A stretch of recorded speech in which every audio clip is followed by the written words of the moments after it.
Welcome back to That Rugby podcast, hosted by the Rugby Booth. Look, the boys are back. What a couple of games we had over the weekend. Three massive games over the weekend that we're going to discuss pretty heavily today. Two games, obviously, in the Rugby Championship, and then one in the Pacific Cup Nations Final. But let's start with the Bledisloe being secured for another year, locked up, safe as houses. There was no doubt about it. The result was set away from the second minute. I think when Will Jordan scored his try, we all knew what was going to happen. Oh, some dodgy calls in there helped you get it, but look, let's... Dodgy calls? Oh, you're starting to sound like Morgan Turinui. Jesus Christ. Look, I'll give you the All Blacks the props. They pounced from minute one. They were switched on from minute one, and they won the game, and deservedly so. But we've got to acknowledge the fight the Wallabies showed.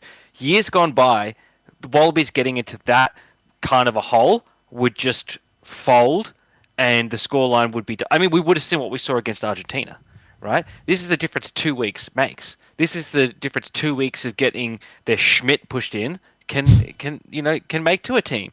They showed, and I tell you what the difference is this game is as well. All respect to Tizano, did a great job, but he's not Fraser McWright.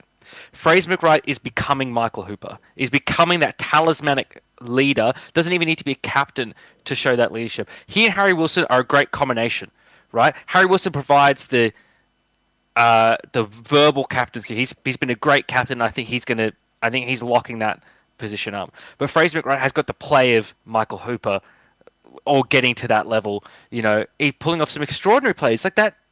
It's not even a 50-22, a 22-22. That insane boot.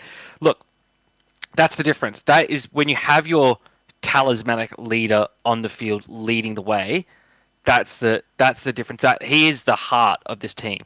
The back row, as good as your guys like Charlie Cale, Tizano might play, your back row I think is set. You got your 6 Valentini, 7 McWright, 8 Wilson. Done and dusted.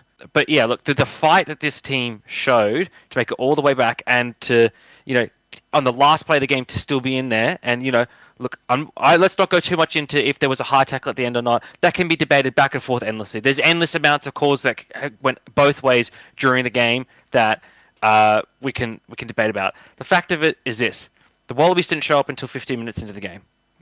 They didn't, and that cost them the game. Rugby's an 80-minute game. Against Argentina, they showed up for the first 30 minutes and then fucked off for the remaining 50. But the difference is this time, the window in which they didn't show up got smaller, and it's improvement everywhere, and that's what we said we wanted to see out of the Wallabies this year, is continual improvement. I think we're seeing that. We're starting to get some of that fluidity in attack. After the first 50 minutes were diabolical. Some of the worst rugby the Wallabies have played this year. The hangover from the Argentinian thrashing was still there. After that point, we started to see him evolve a bit more. Now, there is one thing I am going to be negative about in this game for the Wallaby side, and that is Noah Lolesio. And the thing I'm going to be negative about is there was an opportunity for him to dive on a ball to save a possession, and he didn't do it. Right? That, for me, is unacceptable. To be a Wallaby and to not lay your body on the line for that. Now, if he didn't see it, that's another story, but it looked like he saw it and was waiting for one of his forwards to jump on it. That's what I got from watching the game live, and that's very frustrating to see, because the New Zealand scored off the back of that. And again, it's all these little moments of little things that, if it were slightly different, we could be looking at a very different result here. That, for me, was that in the first 50 minutes where the effort wasn't there.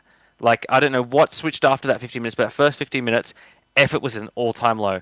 A couple of tries that New Zealand scored in that period were just soft. Should not have been scored. And, it wasn't even just the usual suspects. The Will Jordan try, Valentini could have stopped him. Potentially could have stopped him. But he just, usually a rock. And so, it's not all on Lolesio. I don't want anyone to get that interpretation. But I think that moment was emblematic of the issues the first 15 minutes. As well, I think that's how many more chances does he get when you've got Donaldson, waiting in the wings. You've also got, I think for the spring tour, Tane Edmed is going to be in the extended squad and should be getting a look for the starting 10 with how well he's played in the NPC.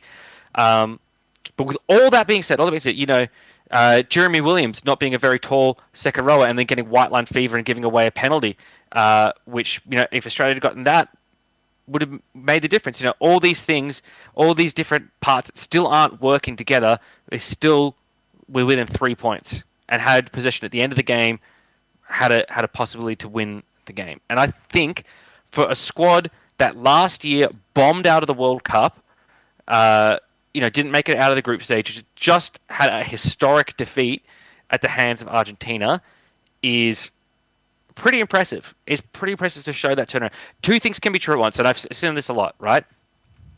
It's not a moral victory. It's not a victory. You can't say the Wallabies won anything there. They didn't win, right? And you can be disappointed with the loss while also acknowledging the effort that the players and the coaches put in and the improvement that was shown, and that you could still have respect for the players for a bloody good effort, but as Schmidt himself said, second place isn't good enough.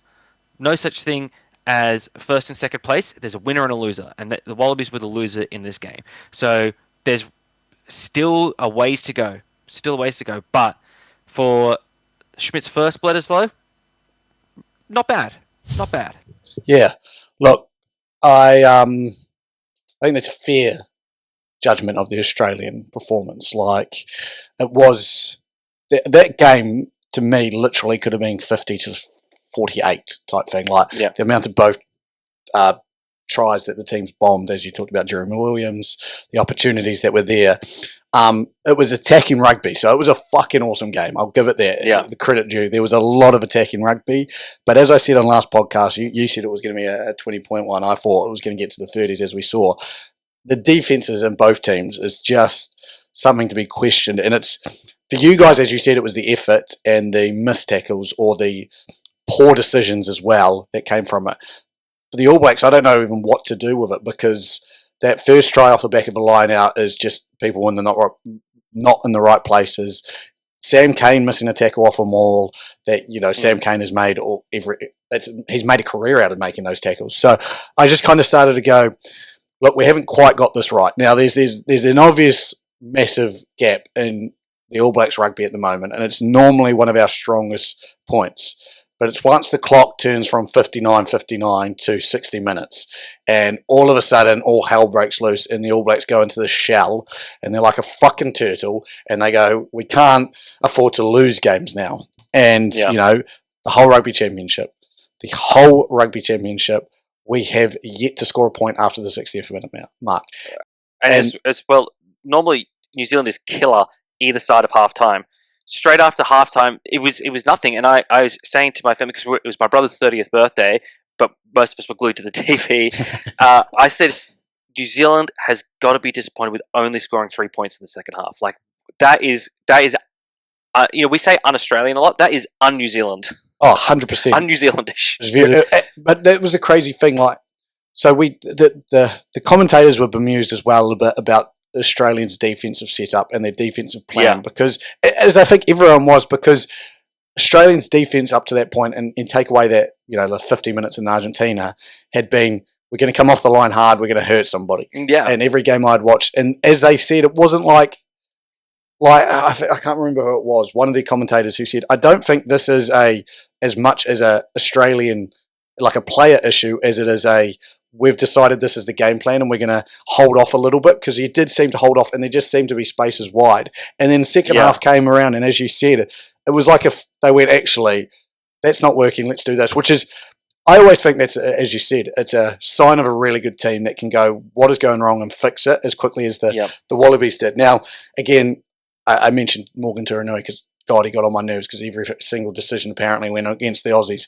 There was a TMO call for a try that Severis apparently knocked the ball on, which he didn't. So I go, look, again, the ebbs and flows of the game, to me, I thought it was actually well reffed. I see there were opportunities there where the ref's given a penalty for the wrong thing, and I totally understand there was a couple of times there. Morgan extraordinary was right. But as even they said, Nick White again, and we come back to him. Yeah. It's hard. And the thing with Harry Wilson, as you said, I think he's been a fantastic captain. And you can notice that by the fact that at the end of the game, when he's discussing the head high, the ref goes to him, we've had a great relationship up until now. And Harry Wilson then goes, yeah, I just want to make sure the TMO's checked it. Ref goes, TMO's checked it. He goes, thanks, and dropped it straight away. And I was like, Nick White is just constantly, and again, it was TJ Perenara cost us in South Africa a couple of times from him probably being too outspoken, and I think he reined it in well. But Nick White, I just go, right, there's a level, there's a point you've hit, and you've got to just, at some point, go, draw a line. Like, make that first attempt to get a call. He needs to change his behaviour. I mean, I don't think he should be in the squad. I don't think he really did anything that was particularly worthy of being the starting 9. Tate McDermott was a lot better when he got on. That he has to know he has a reputation by now, and he has to know that he has to be even more respectful than a regular 9 is, because he can be the same level as chirpy as any other 9, but because he is who he is, he has the reputation he has, that will cost him, and even cost his team as well. It cost Harry Wilson a couple of those occasions where he might have gotten more out of the ref, but the ref was a bit more closed off to him because Nick White was chatting the whole time. You could see the referee getting frustrated with him. We didn't have the commentary on. We couldn't hear the game, but we could see just the facial expression, how the conversations were going with the referee and Nick White. That clearly this ref was getting annoyed at this moustache prick who was chatting to him the whole time. Like, it's not even that. It's the high pitched voice, the screaming that he's doing it at as well. I'm like, it would get under anyone's skins. You just got to rein it in. Just rein it in a little bit. You have a captain. Let the captain do the captain's job, right? Yeah, 100%. If you need to yell and complain to the captain, right? That's what Harry Wilson is there for, And you're doing a disservice. You're really disrespecting your own captain by thinking that you've got the right to go talk to the referee and not go to your captain about it. You're undermining his position as captain. So that for me was very frustrating to watch as well. The halves pairing I think needs to change. Look, for my mind, for the next Bledisloe, I'd love to see Jake Gordon back out there. Jake Gordon and Ben Donaldson linking up. Is he injured or is he? He might be because he wasn't even on the bench. Yeah, the only reason you leave him out, and because I know Schmidt is such a big fan of Jake Gordon, my assumption is he's injured. Because I can't seem to believe that Nick White's the number one option. And again, I would love to be a fly on the wall in those video reviews with Nick White screaming and what Joe Schmidt says to him, because I just think that would be fascinating. I think as well. I think Tate McDermott did I think he's such a good reserve 9 to pick up the pace of games. When Australia are coming back into it. So I think that's a perfect spot. He reminds me of a TJ Perenara when we had Aaron Smith. Yeah. But yeah, no news on Jake Gordon? It looks like it was just a pure dumping from with the fallout from the Argentinian game because of a penalty that Gordon gave away that Schmidt was unhappy about. And then for Donaldson, nothing really. Just that he's just not in the side. I'm interested. Yeah, I'm interested as well. What we'll do is the All Blacks with our halves pairing. I think more our 10. D-Mac again. He's silky smooth, but he has those moments, and everyone will talk about it. That flick pass, that just all it needed was simple hands, and he's gone to it. And that's what I know. Razor mentioned it in his aftermatch that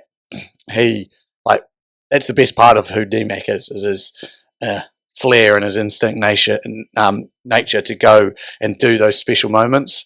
But how do we get that so that the skill is 100% right as well when he delivers it? And it was glaring to me. I go, 4 minutes left, and we're putting on Harry Plummer, who hasn't played a game for the All Blacks ever. I know D-Mac wasn't coming on, but to play 10, and I go, I wouldn't surprise me if we see Harry Plummer get an opportunity to put on the 10 jersey.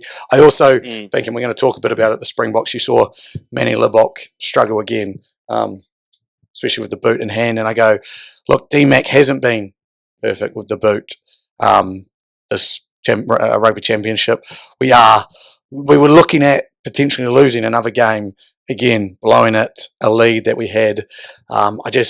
Is our game management there? And I sit there and go, defensively, we have to be better. What's this? This is the third game that someone's put probably. So South Africa, beat us with 18, and they beat us with 20-something. Argentina beat us with 37. You guys put 28 on us. We just have to be better defensively as a team, and that comes from running the game as well. So, look, we're in this interesting position where both teams have a lot to improve on, although we actually saw a really quality, high performance attacking display like that.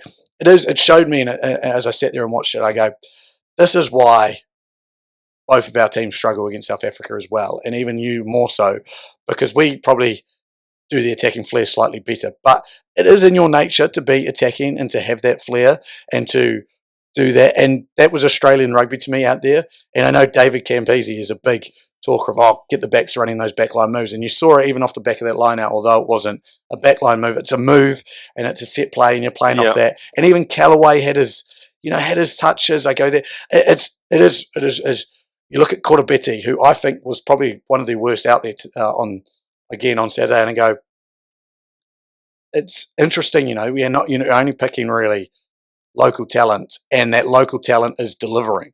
Like, I see Callaway, I go, look, everyone, and I know Sonny Bill was on, don't get me started on Sonny Bill, but he was on a Between Two Posts or a rugby Stan Sport one, talking about how they should just be able to select anyone because he wants to see Bernard Foley or Quaid back in them. That is not the answer to these situations. Like, you've got the talent here. Like, you lost by, as you said, 3 points. A couple of decisions go differently.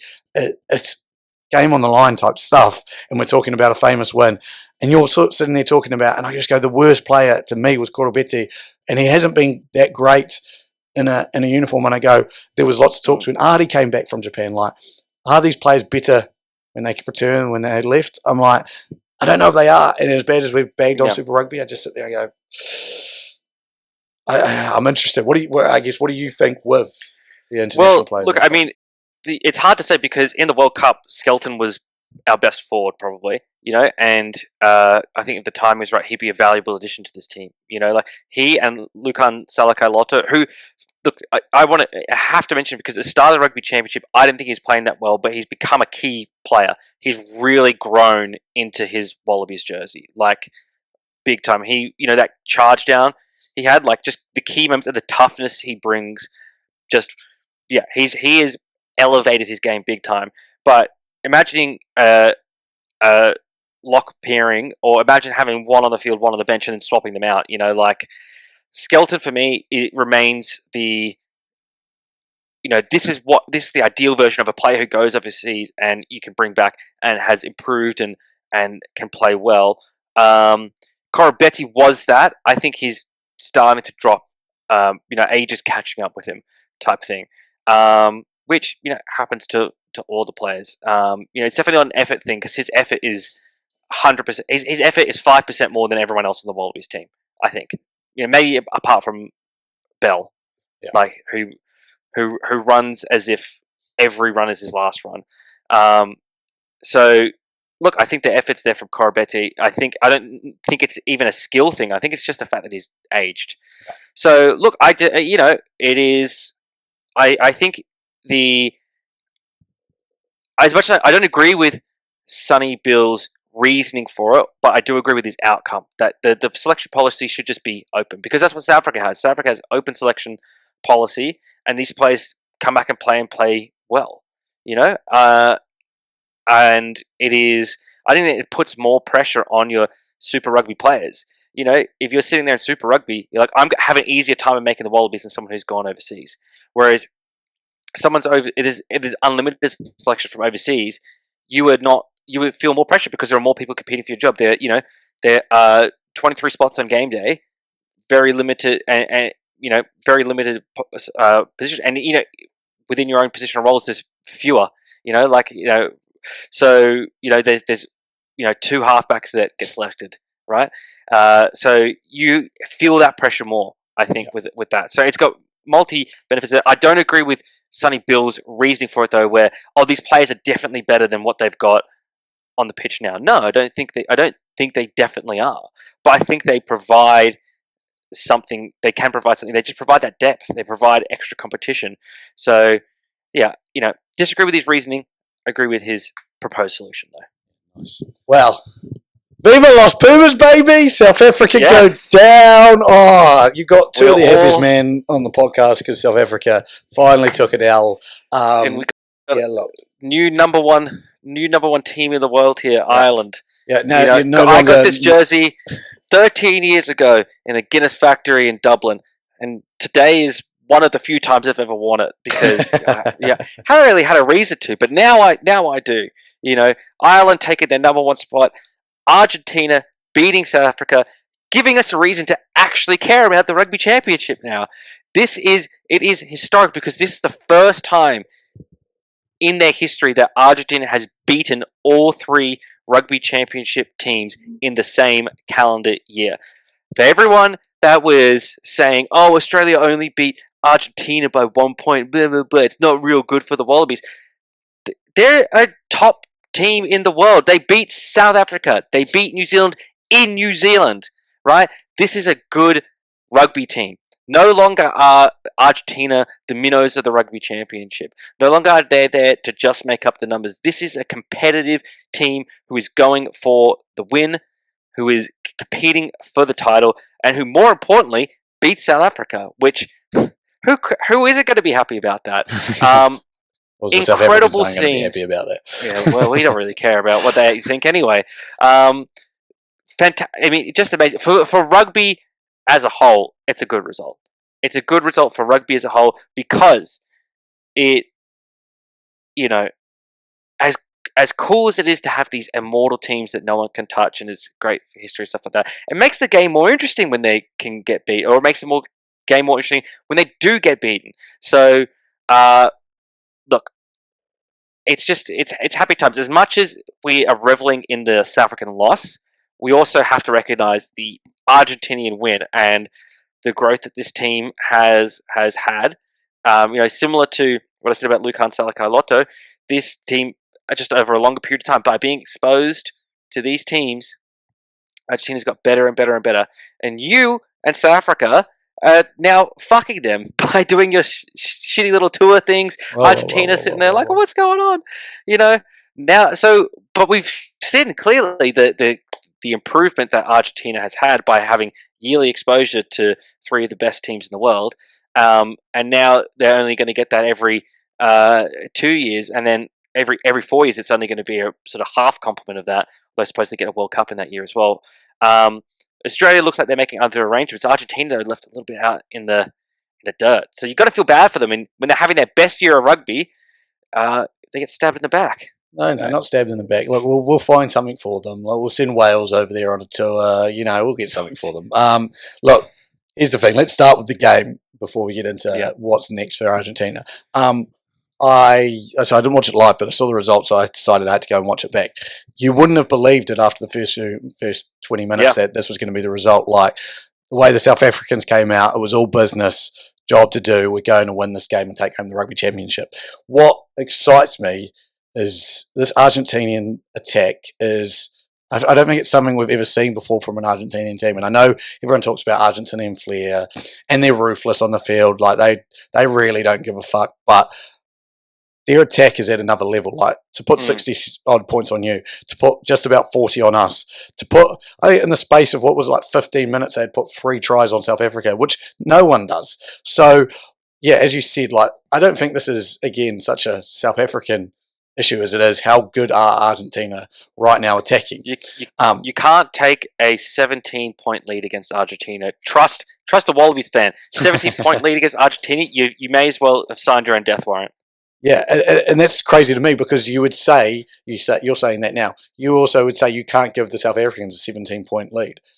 And they did that and still won this game. Look, South African will be bitterly disappointed purely because they had a chance to win it still. Obviously, Manny Leboc's missed kick in a very kickable position, which is, as we're talking about, un-New Zealand-like, un-Australian-like. That's un-South African-like. And everyone's talking, I know I've seen lots of things about how many chances does he get. Look, there was more to the South African loss than a one missed kick, but South Africa win those games because they make those kicks, like as South Africa do. Like, as we talked on the last podcast, and we had reason to believe that someone was going to be able to go there and beat South Africa in this Rugby Championship. We just didn't imagine it was going to happen. And now Argentina have done it, and I go, look, I'm assuming it'll be a full strength South African team next week. And Argentina have the impossible task of having to pick up 5 points, or a bonus point. So they need to beat South Africa by 3 tries to win the Rugby Championship. All they have to do is do that. They pick up a bonus point and South Africa picks up nothing. Argentina win the Rugby Championship. To be saying that is ridiculous right now. Yeah, It's an impossible task, you just say. It's a 99.9% impossible task. Like, there is a slight chance that this can happen, but you've got to do the unthinkable. And if that happens, and do it in South Africa as do well. it in South Africa, it would be historic for the game, historic for Argentinian rugby. It would just be incredible. And look, let's get a note. Let's not hide from the fact. I don't believe it can happen. I don't even believe it can happen. And we're two of the greatest believers in the downfall of South African rugby when they're playing rugby, any game. I say that. I'd hope they beat England and France. But we are, especially against this, to see Argentina doing so well. It's incredible. It's sibling rivalry, right? You wanna beat them, and when you're competing against them, you want them to lose. But when they're going up against, outside people, you're arm in arm with them, right? Yeah, especially when they're from the Northern Hemisphere, especially those Northern Hemisphere. There are enemies, yeah, totally. Yeah. So look, it's an interesting, week lead up to this team. And I want to say as well on the whole Manny Lebok thing, when you have a 17-point lead, if it comes down to your player having to make a kick for you to not lose the game, that's not just on that player. That's on the rest of the team for him to be even put in that situation. So for those that are unfairly lumping on him, it is as you said, it's not just his fault. It's bigger than that, and it's quite frankly a little disrespectful to Argentina. They to say that he cost you the game. No, Argentina won that game. They clawed and fought their way back into that game, and they stunned the world. And I would say, like game management, defense, South Africa, which are normally very, very good at, two of their best, I guess, attributes, struggled in that game. And I think that's what most South Africans, I think, will look at that and go, look, we blew an opportunity, and we had a learning curve there as a team to grow from. And I don't think they'll take that badly. Like, again, if they win the Rugby Championship, which, again, a very, very good chance that happens, it's not going to look back poorly on that result. Like, they still won it. They're going forward. They'll probably learn more from that loss than they would have if they had just spanked Argentina. So there's lots of learnings that have come from it. But for Argentina, it's a fantastic result. And as you said, for World Rugby, I think it's to see Argentina beating all 3 teams, pretty much locking up second. I think New Zealand could steal it from them if they don't pick up any points. But yeah, it's an awesome year for the Rugby Championship, as bad as it is for our 2 teams. Does that mean you're stuck with the wooden spoon now? Yeah, because we're 6 points behind you. So I didn't mean as shit as you are. So does that mean you've already lost the Bledisloe, you've lost the Rugby Championship, and we've still got a game to go? Oh, interesting. Yeah. Interesting. But you have some luck, my friend, because game this week is in Wellington. So you know what that means. It's a already foregone conclusion. Australia's winning this game. That's why that game was so important to win for the All Blacks, because I actually have zero belief, zero faith in us winning in Wellington anymore. Yeah. And so, look, you at least win one more game. And look, it was as I said, there's no moral victories. We lost. We copped that, own that. But for those that want to talk about the downfall of rugby, over 1.1 million viewers for the game online and 70,000 in the stadium, more than the AFL and NRL combined. So up yours to those who continually spouting about the downfall of rugby. I heard actually a good quote this week. I think it's from the kick-ons and kick-offs potty, who were doing some work with the punters and dribblers, or Hello Sport Rugby League podcast. They're doing crossover, and the Rugby League guys said, in the heart of every Rugby League fan, there is still a Wallabies fan, but they're scared to be a Wallabies fan when the Wallabies are losing. And that's a very Australian thing, because it's a part of this whole tall poppy syndrome culture as well. It's far better to be someone putting something down than it is to be someone standing up for someone getting put down. It's cowardice, to be honest, in a lot of cases. But in the heart of every rugby league fan, there's a Wallabies fan, and it showed on the weekend. Everyone that was watching the game that I was with, even those at the start they were chatting shit about the Wallabies when they were down, was on the edge of the seat when they were making that comeback. You know, they're our national team, so stop being a coward and get behind them. Love that. Let's get quickly your predictions for the final round of the Rugby Championship. Obviously, the Wallabies, obviously. Wallabies, obviously. Australia, but obviously. Wallabies, the obviously. most important game actually supersedes, now that the Bledisloe's wrapped up, it probably supersedes us, is the fact that there's a Rugby Championship on the line in Springboks versus Argentina. So, look, how do you see that game going? And then how do you see the old Bledisloe Cup 2 in Wellington go? For it is, I have no idea for the Springboks Argentina. I think I'm leaning towards the Springboks demolishing Argentina because they're coming out with a chip on their shoulder, and nobody pretends like they have a chip on their shoulder better than the South Africans, and that's how they motivate themselves. And now they have an actual chip on their shoulder. Good luck standing in their way. Usually they have to make something up about why everyone's against them, despite the fact they've won 2 Rugby World Cups in a row. The entire rugby world is still against them. In this case, though, they have just lost. That's great motivation for them. Playing in front of a home crowd that will doubtless be loud as hell against the Argentinians. So for me, I see the Springboks taking it and winning the Rugby Championship. I think that's that is the safe call, but it's the realistic call. I would love nothing more than for Argentina to win, but I'm also picking South Africa so that I don't curse the Argentinians, right? So hopefully all of my bad Wallabies juju doesn't stick to the Argentinians. Yeah. For the Bledisloe, I mean, Wallabies, obviously. Look, a couple of personnel changes. Nick White out. Noel Olesio. I don't know. He's so tough. He's so up and down. Like when the Wallabies were on, he was on. He definitely isn't the spark for the Wallabies. He's not the one to carry them and lead them to win. But when the rest of the team is fired, he can be a piece that contributes to the victory. He could be that necessary piece, but he can't do it himself. And I think that's the same for most 10s out there. But I want to see a fire lit under his ass if he is put in that 10 Gs again. I think Schmidt has got to say to him, look, it's the last game of the Rugby Championship. This is Ranger bloke over in New Zealand playing lights out at the moment who wants your job, right? So it's up to you to keep it, or the ginger takes the jersey. So, get on it. And I'd love for nothing more than to see him come out and have, his career-defining game. But yeah, look, I think the Wallabies learned a lot from that loss, particularly the adjustment they made at halftime and the defense, and how they need to open the game. And yeah, I think they get Nick White out of there and let Harry Wilson actually be a captain, and so they win. And Wellington's the graveyard of the All Blacks. So, as you said, it's already a foregone conclusion. Yes. Look, I'm going to start with the main event, which is Argentina Springboks, the championship on the line. Look, I'm actually predicting an upset. I think Argentina go. Look, we've won a game against everyone this series, but we've never either backed up a performance or followed through with a performance when we needed it. So, the first game against you guys obviously lost it. Like, if they win that game, we're now talking about a very different Rugby Championship title decider, because you look at it and you go, if they beat South Africa just by beating them, they win the Rugby Championship.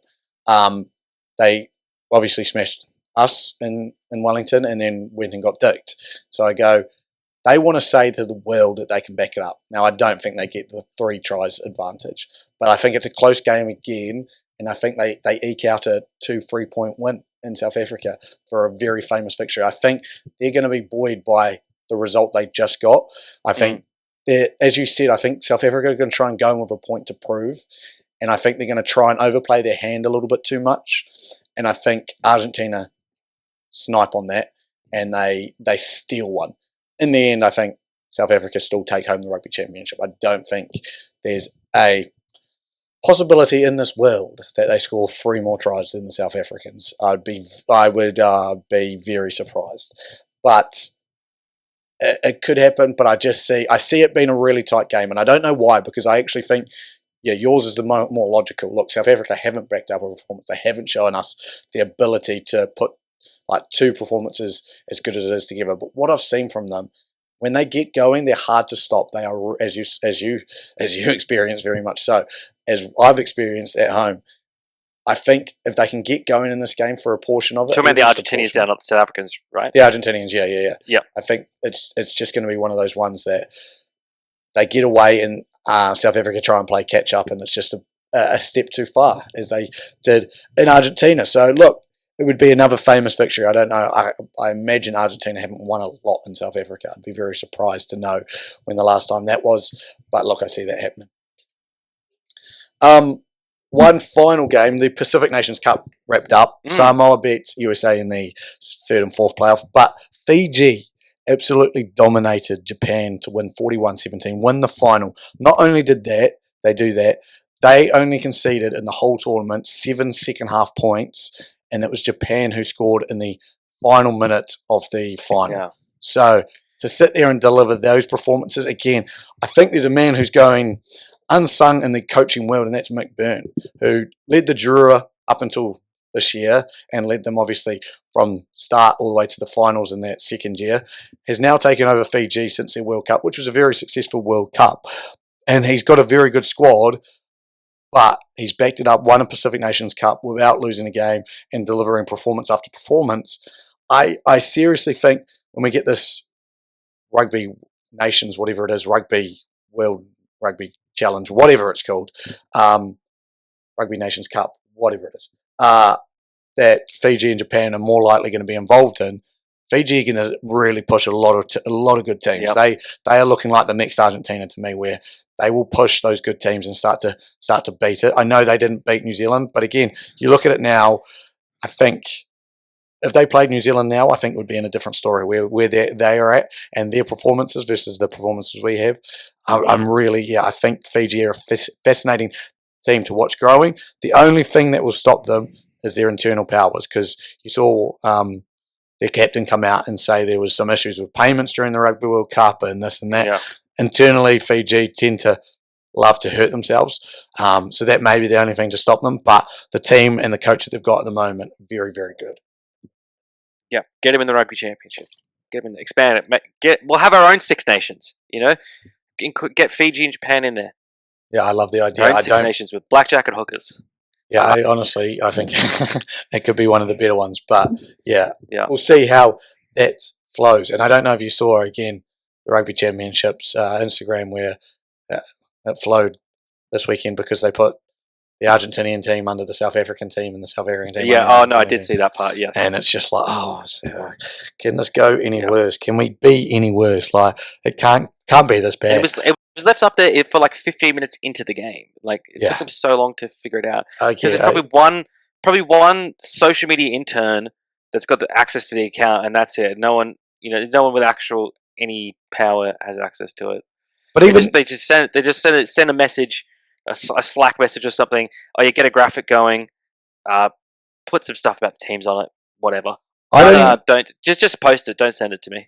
I don't even think it's a graphic. I think it's just an intern. He's an admin. Oh yeah. He's not even. He's just like, I've got to make this up on the fly. Oh, who's playing? South Africa. Yeah, someone said get a graphic up. Do what you want with it. And it was like, we've got to be better than this. We've got to find a way to be better than this. So, look, the most important game of the Rugby Championship is happening on Saturday, I assume, Saturday evening for local time, Sunday morning probably for you lot. Argentina versus the Springboks in South Africa to decide the Rugby Championship. We'll be here next week to cover all of that and to cover another famous Bledisloe Cup game in Wellington, but we will leave you with obviously Hughesy wearing the number one team in the world. No longer are South Africa world champs the number one team, but it's the Irish. So thank you for joining us. I've been Luke. That has been Come Hughesy. on, Ireland. We'll see you next time. Goodbye. Peace.